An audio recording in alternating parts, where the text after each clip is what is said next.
Thank you, Chelsea Van. That was absolutely exquisite. I may have heard that song before, but I never heard it that way. I was surprised. I was starting to tear up. What a wonderful, wonderful lyrics. As long as alive, I'm going to remember. I'm going to remember and speak and testify and praise God. What a great song. Thank you, Diane King Van, for choosing it. Thank you. I'm sure people are going to rush out now, but you can't get your tickets until after the service.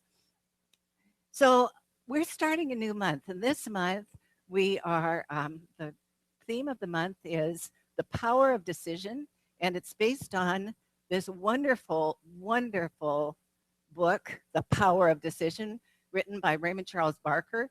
Raymond Charles Barker was one of Ernest Holmes' students who had a great, big, huge church in New York City. It was big and he was powerful. And this book is a change your life book. It's a change your life book, especially for those who are wondering if this stuff really works. He is very clear. He is very clear. He says pretty well, like Johnny Coleman, it works if you work it. If you're not working it, it's not going to happen. So this book is really about using our thinking. It's about mental science, using our thinking for our benefit, for our good. Decide to be happy. But in the first place, I need to fill you in on why decision is so important. And just to let you know that this is not an easy thing for most of us, because most of us were taught to get approval from people. So we wanted people to like us, and we wanted to do it the right way to please others. And so making a decision by ourselves was a bit of a chore. I'll just say for myself, it took me right until even maybe this moment to decide whether I'm using this. Oh, I'm using it. How good. The power of decision, as you see here, this woman is standing and there are two paths.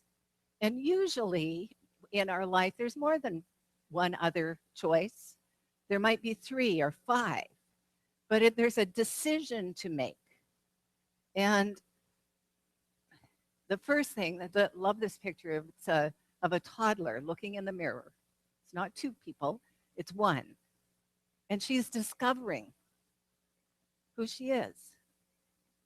She's looking at herself, which is the first thing we need to do, is to look at ourselves without judgment, to look at ourselves without criticism or complaint, to really know who we are. And who we are. This was one of the phrases that in the first couple of chapters, he has this phrase all the time, italicized. And he said, you really should say this thing to yourself as often as you can. I am pure intelligence, always acting intelligently. Let's say that together. I am pure intelligence, always acting intelligently. Let's say it again. I am pure intelligence, always acting intelligently. Here's the thing, how he starts the book is, it's surprising how many individuals how many individuals act unintelligently in a universe of intelligence. And unintelligently isn't a word. So my spell checker kept saying, no, this is not, whatever you're meaning, this isn't the word, but it's the word he uses. He means it. It's a thing for us to think, if we are made in the image and likeness of the divine mind, and that mind, first and foremost, is infinite intelligence. It's also divine love. Infinite intelligence, divine love, if that's who we really are, does our thinking match our being? Does where our minds go match our being?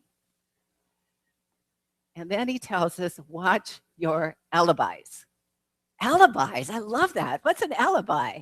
It's the reason you give for not doing your mental work.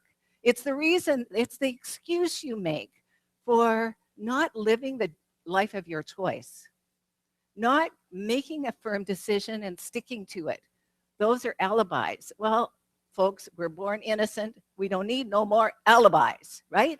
You don't need an alibi. You're absolutely perfect just the way you are. And what you're called to do is to develop the uniqueness of you, who you really are. What are the gifts you truly have to give? Not what someone else thinks you ought to do, but what is it? So, no excuses, no drama, no complaints. Watch your alibis. I wanted to tell you a story. I've heard this first from Maury Morrissey. Some of you have heard it. There were a couple that were going on vacation, and they'd been saving a long time. They were probably from the Midwest. Let's say they were from Canada. I have great knowledge of Canada. So let's say they were from Canada, and they were planning this vacation. They were going to go to Florida, and it was going to be their first time there. They were so excited about going. And then something came up, and she had to delay her flight and go later. So he went by himself, and he got settled into their hotel, and he thought he'd just email her a quick email and let her know where he was. So he emailed her, and unfortunately, he hadn't closely looked at her email address, and he had made one letter mistake. And coincidentally, it went to a woman who had just lost her husband. Her husband was a well-established minister, well-beloved. They just had this wonderful big celebration for him. And she went home. She thought she would look through her emails. She thought she would get support. This one said, "Thinking of you." And she opened it to say, "Thinking of you. I miss you so much already. Can't wait to see you again. Expecting you on Monday. It sure is hot here."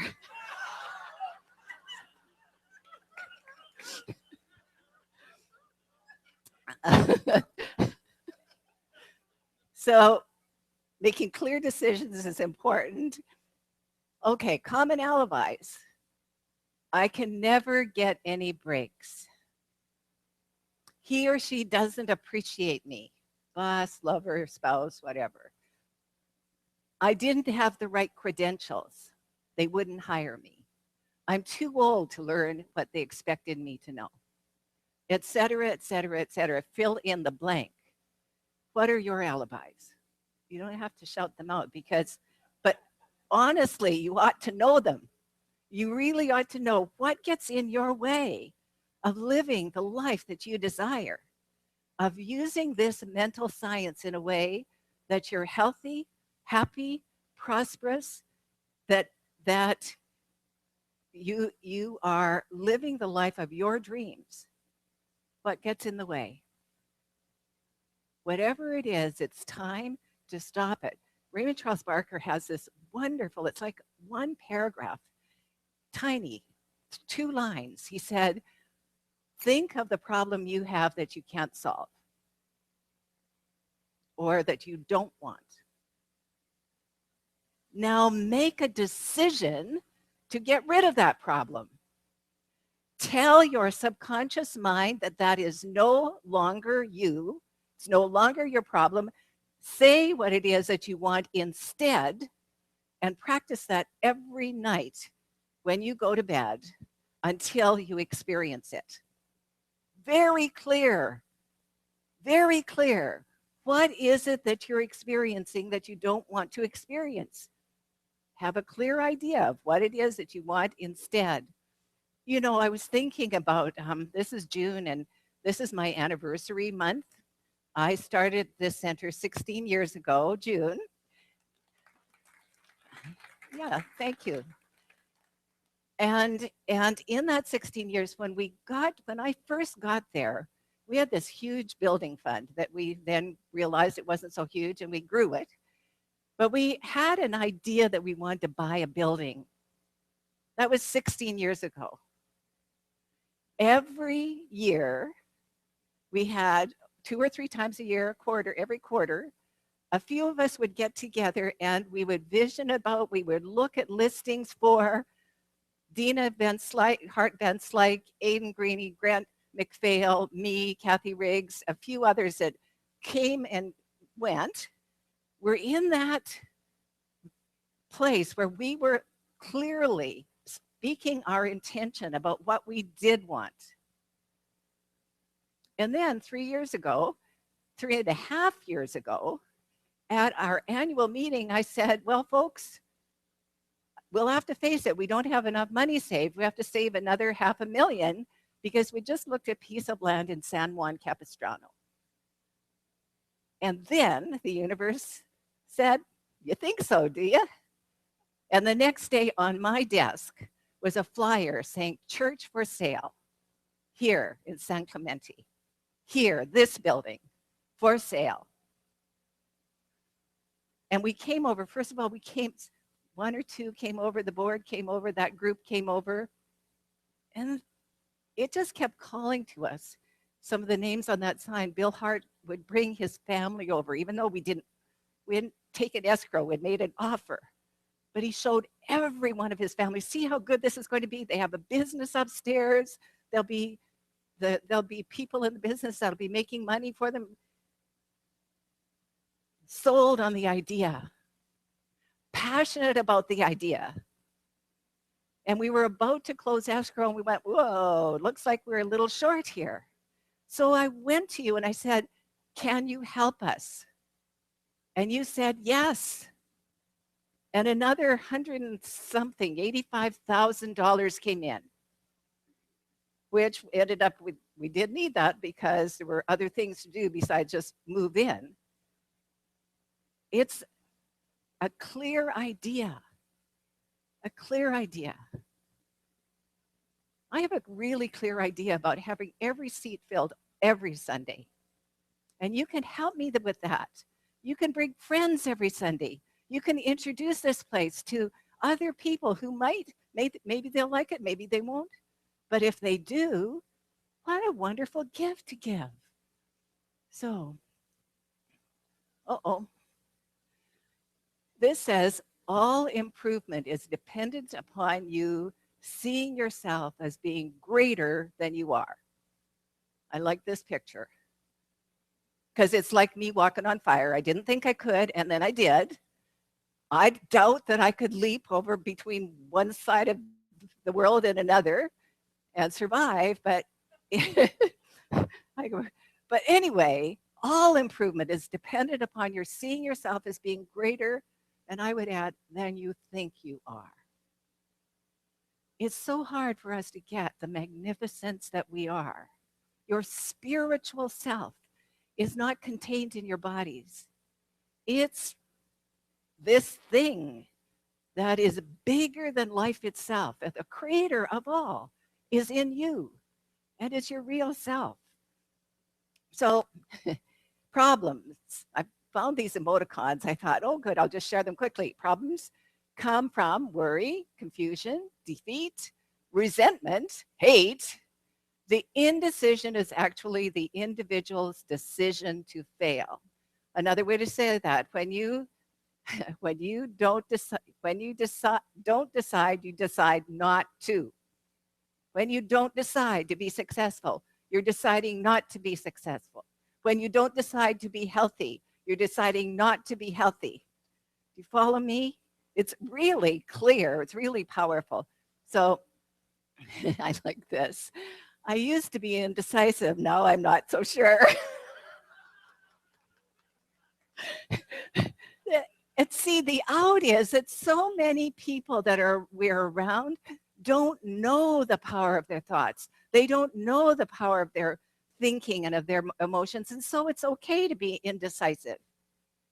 Right here, right now, the greatness that you are is calling you forth to be uniquely you, powerfully you.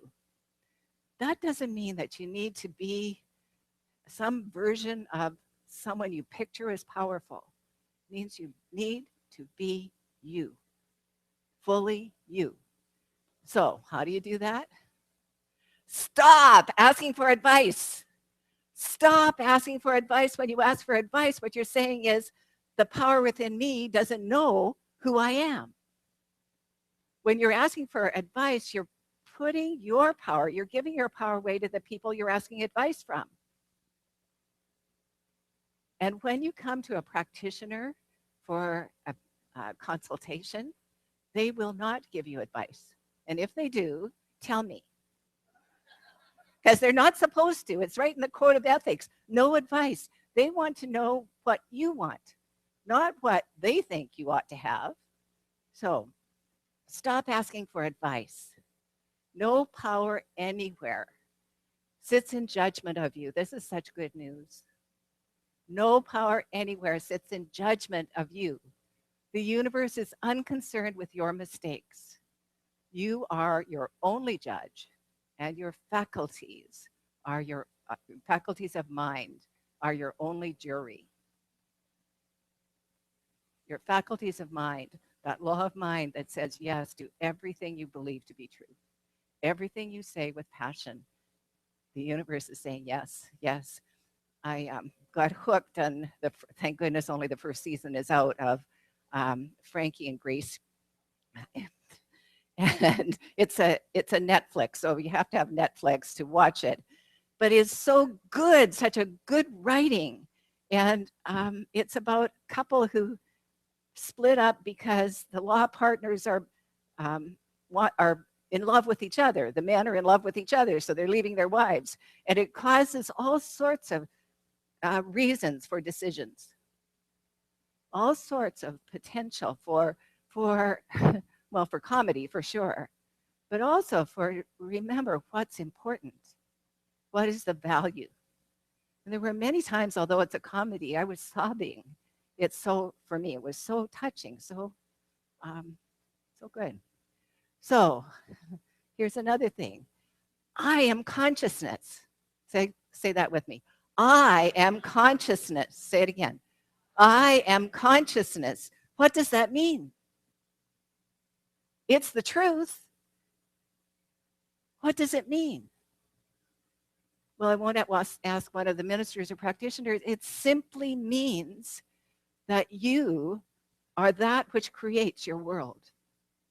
And I like this, all those are little fires, that this being meditating is creating his or her world around him.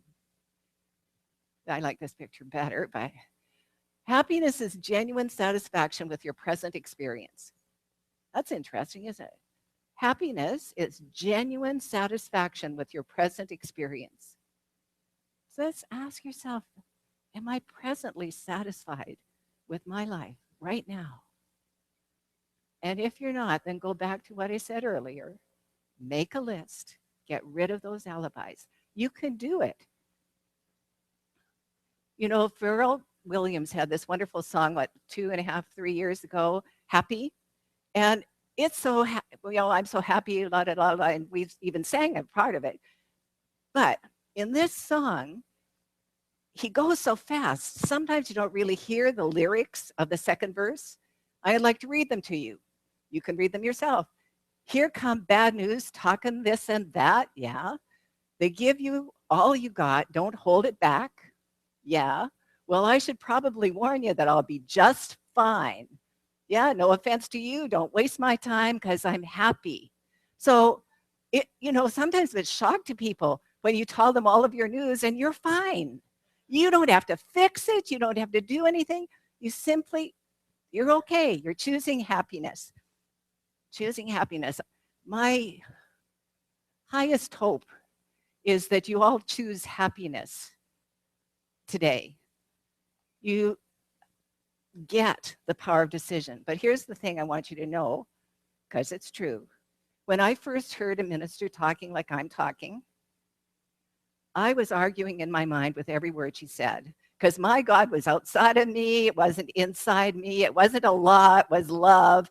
And I was just blah, blah, blah, blah. But some reason I kept going back until I got it.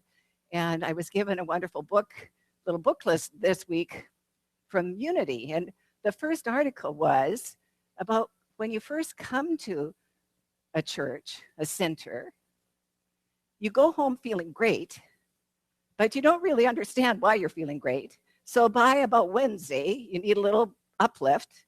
And by the following Sunday, but if you come back often enough, you'll get it.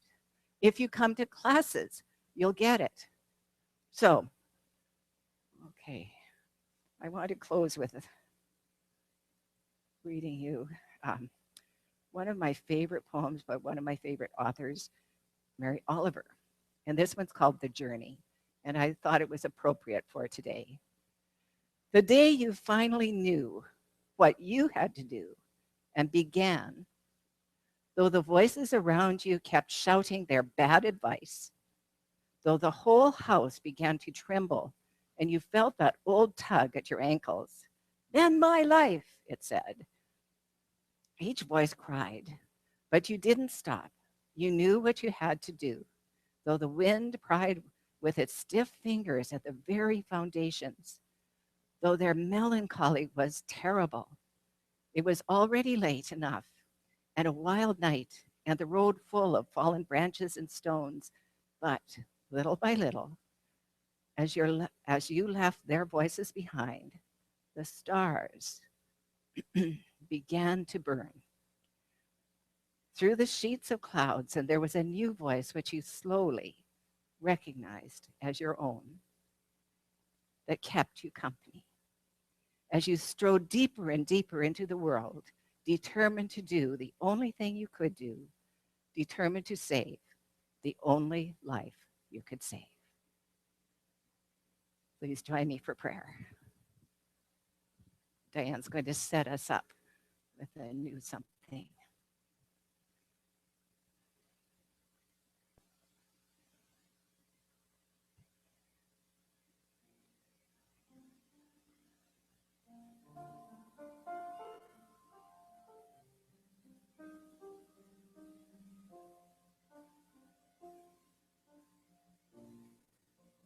In the silence, there is a sacred place, a secret meeting place. Love is there.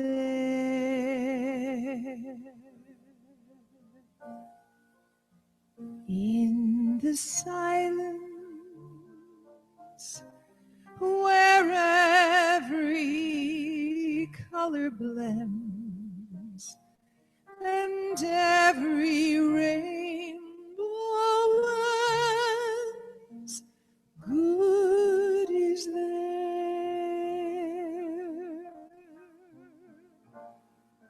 In the light now you'll find that you know peace of mind. In the silence, your path is paved in gold, and all your dreams unfold. Love is here, peace is here, truth is here, God is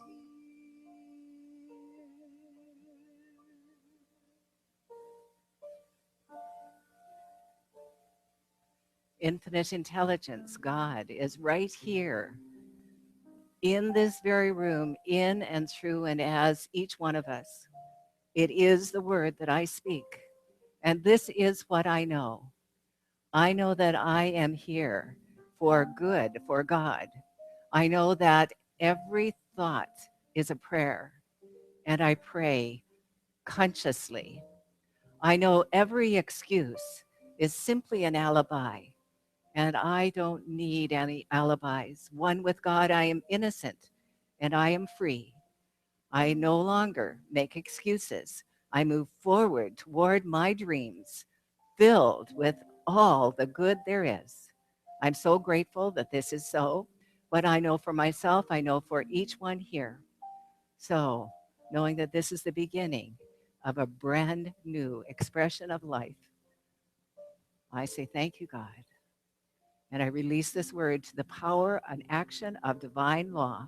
It is complete. And please join me in saying, and so it is.